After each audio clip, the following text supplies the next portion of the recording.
بسم اللہ الرحمن الرحیم۔ شروع اللہ کا نام لے کر جو بڑا مہربان نہایت رحم والا ہے۔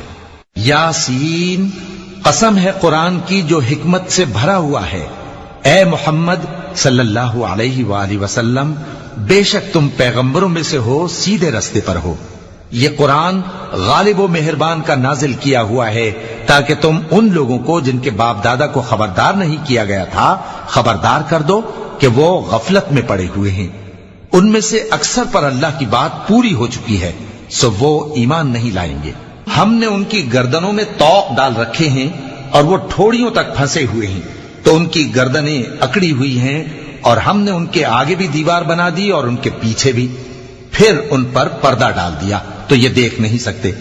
اور تم ان کو خبردار کرو یا نہ کرو، ان کے لیے برابر ہے، یہ ایمان نہیں لائیں گے۔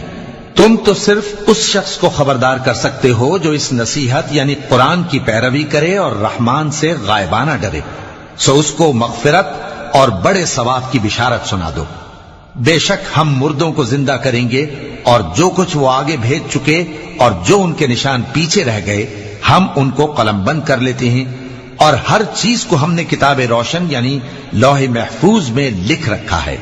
اور ان سے گاؤں والوں کا قصہ بیان کرو جب ان کے پاس پیغمبر آئے، یعنی جب ہم نے ان کی طرف 2 پیغمبر بھیجے تو انہوں نے ان کو جھٹلایا، پھر ہم نے تیسرے سے تقویت دی تو انہوں نے کہا کہ ہم تمہاری طرف پیغمبر ہو کر آئے ہیں۔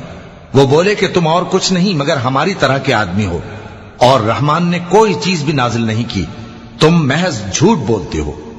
انہوں نے کہا کہ ہمارا پروردگار جانتا ہے کہ ہم تمہاری طرف پیغام دے کر بھیجے گئے ہیں، اور ہمارے ذمے تو صاف صاف پیغام پہنچا دینا ہے اور بس۔ وہ بولے کہ ہم تم کو اپنے لیے منحوس سمجھتے ہیں، اگر تم باز نہ آؤ گے تو ہم تمہیں سنسار کر دیں گے، اور تم کو ہم سے دکھ دینے والا عذاب پہنچے گا۔ انہوں نے کہا کہ تمہاری نحوست تمہارے ساتھ ہے، کیا اس لیے کہ تم کو نصیحت کی گئی؟ نہیں، بلکہ تم ایسے لوگ ہو جو حد سے تجاوز کر گئے ہو۔ اور شہر کے پرلے کنارے سے ایک آدمی دوڑتا ہوا آیا، کہنے لگا کہ اے میری قوم، پیغمبروں کے پیچھے چلو، ایسوں کے جو تم سے صلہ نہیں مانگتے اور وہ سیدھے رستے پر ہیں۔ اور میں کیوں اس ذات کی پرستش نہ کروں جس نے مجھے پیدا کیا اور اسی کی طرف تم کو لوٹ کر جانا ہے؟ کیا میں اس کو چھوڑ کر اوروں کو معبود بناؤں کہ اگر رحمان مجھے نقصان پہنچانا چاہے تو ان کی سفارش مجھے کچھ بھی فائدہ نہ دے سکے اور نہ وہ مجھے چھڑا ہی سکیں؟ تب تو میں کھلی گمراہی میں پڑ گیا۔ میں تو تمہارے پروردگار پر ایمان لایا ہوں، سو میری بات سن رکھو۔ حکم ہوا کہ بہشت میں داخل ہو جا۔ بولا کاش میری قوم کو پتا چل جائے کہ میرے رب نے مجھے بخش دیا اور مجھے عزت والوں میں شامل کیا، اور ہم نے اس کے بعد اس کی قوم پر کوئی لشکر نہیں اتارا اور نہ ہم اتارنے والے تھے۔ وہ تو صرف ایک چنگھاڑ تھی، سو وہ اس سے ناگہاں بجھ کر رہ گئے۔ بندوں پر افسوس کہ ان کے پاس جب کوئی پیغمبر آتا تو وہ اس سے تمسخر ضرور کرتے۔ کیا انہوں نے نہیں دیکھا کہ ہم نے ان سے پہلے بہت سے لوگوں کو ہلاک کر دیا تھا؟ اب وہ ان کی طرف لوٹ کر نہیں آئیں گے، اور سب کے سب ہمارے روبرو حاضر کیے جائیں گے۔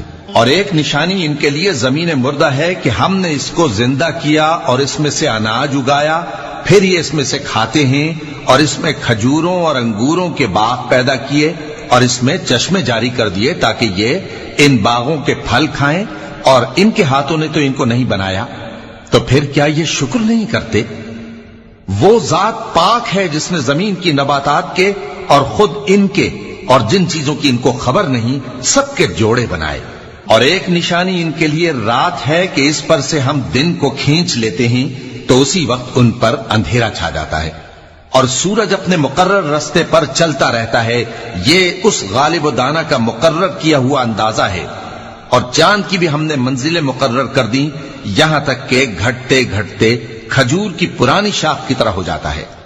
نہ تو سورج ہی سے یہ ہو سکتا ہے کہ چاند کو جا پکڑے، اور نہ رات ہی دن سے پہلے آ سکتی ہے، اور سب اپنے اپنے مدار میں تیر رہے ہیں۔ اور ایک نشانی ان کے لیے یہ ہے کہ ہم نے ان کی اولاد کو بھری ہوئی کشتی میں سوار کیا، اور ان کے لیے ویسی ہی اور چیزیں پیدا کی جن پر یہ سوار ہوتے ہیں، اور اگر ہم چاہیں تو ان کو غرق کر دیں، پھر نہ تو ان کا کوئی فریاد رس ہو اور نہ ان کو رہائی ملے۔ مگر یہ ہماری رحمت اور ایک مدت تک کے فائدے ہیں۔ اور جب ان سے کہا جاتا ہے کہ جو تمہارے آگے اور جو تمہارے پیچھے ہے اس سے ڈرو تاکہ تم پر رحم کیا جائے، اور ان کے پاس ان کے پروردگار کی طرف سے کوئی نشانی نہیں آتی مگر اس سے منہ پھیر لیتے ہیں۔ اور جب ان سے کہا جاتا ہے کہ جو رزق اللہ نے تم کو دیا ہے اس میں سے خرچ کرو، تو کافر مومنوں کے متعلق کہتے ہیں کہ بھلا ہم ان لوگوں کو کھانا کھلائیں جن کو اگر اللہ چاہتا تو خود کھلا دیتا، تم تو کھلی گمراہی میں ہو۔ اور کہتے ہیں اگر تم سچ کہتے ہو تو بتاؤ یہ وعدہ کب پورا ہوگا؟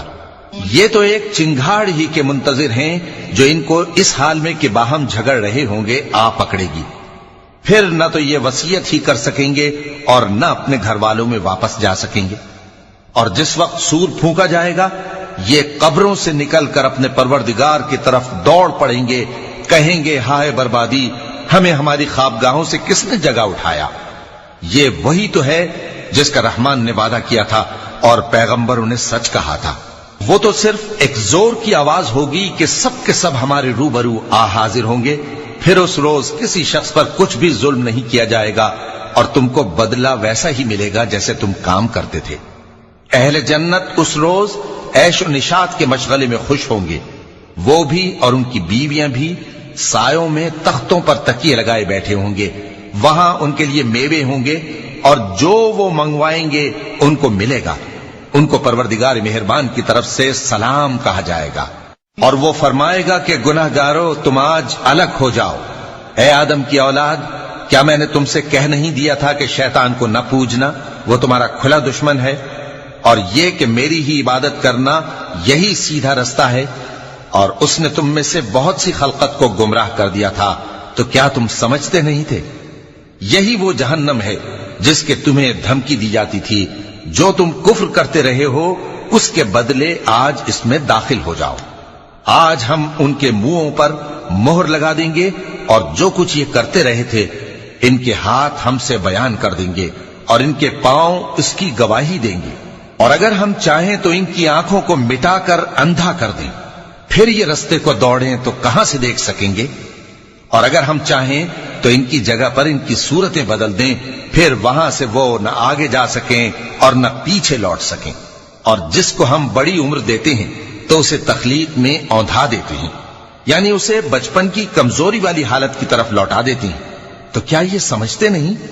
اور ہم نے ان کو یعنی اپنے پیغمبر صلی اللہ علیہ وآلہ وسلم کو شعر گوئی نہیں سکھائی، اور نہ وہ ان کو شایع ہی ہے، یہ تو محض نصیحت ہے اور صاف صاف قرآن ہے، تاکہ اس شخص کو جو زندہ ہو خبردار کرے اور کافروں پر بات پوری ہو جائے۔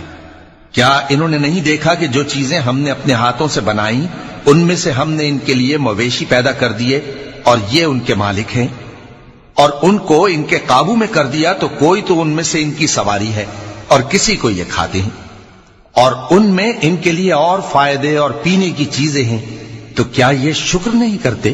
اور انہوں نے اللہ کے سوا اور معبود بنا لیے ہیں کہ شاید ان سے ان کو مدد پہنچے، مگر وہ ان کی مدد کی ہرگز طاقت نہیں رکھتے، اور وہ ان کی فوج بنا کر حاضر کیے جائیں گے تو ان کی باتیں تمہیں غمناک نہ کر دیں۔ یہ جو کچھ چھپاتے اور جو کچھ ظاہر کرتے ہیں ہمیں سب معلوم ہے۔ کیا انسان نے نہیں دیکھا کہ ہم نے اس کو نطفے سے پیدا کیا، پھر وہ تڑاک پڑاک جھگڑنے لگا اور ہمارے بارے میں مثالیں بیان کرنے لگا اور اپنی پیدائش کو بھول گیا، کہنے لگا کہ جب ہڈیاں بوسیدہ ہو جائیں گی تو ان کو کون زندہ کرے گا؟ کہہ دو کہ ان کو وہ زندہ کرے گا جس نے ان کو پہلی بار پیدا کیا تھا، اور وہ ہر طرح کی تخلیق کو جانتا ہے، وہی جس نے تمہارے لیے سبز درخت سے آگ پیدا کی، پھر تم اس کی ٹہنیوں کو رگڑ کر ان سے آگ نکالتے ہو۔ بھلا جس نے آسمانوں اور زمین کو پیدا کیا، کیا وہ اس بات پر قادر نہیں کہ ان کو پھر ویسے ہی پیدا کر دے؟ کیوں نہیں؟ اور وہ تو سب کچھ پیدا کرنے والا کامل علم والا ہے۔ اس کی شان یہ ہے کہ جب وہ کسی چیز کا ارادہ کرتا ہے تو اس سے فرما دیتا ہے کہ ہو جا، تو وہ ہو جاتی ہے۔ وہ ذات پاک ہے جس کے ہاتھ میں ہر چیز کی حکومت ہے، اور اسی کی طرف تم کو لوٹ کر جانا ہے۔ صدق اللہ العظیم۔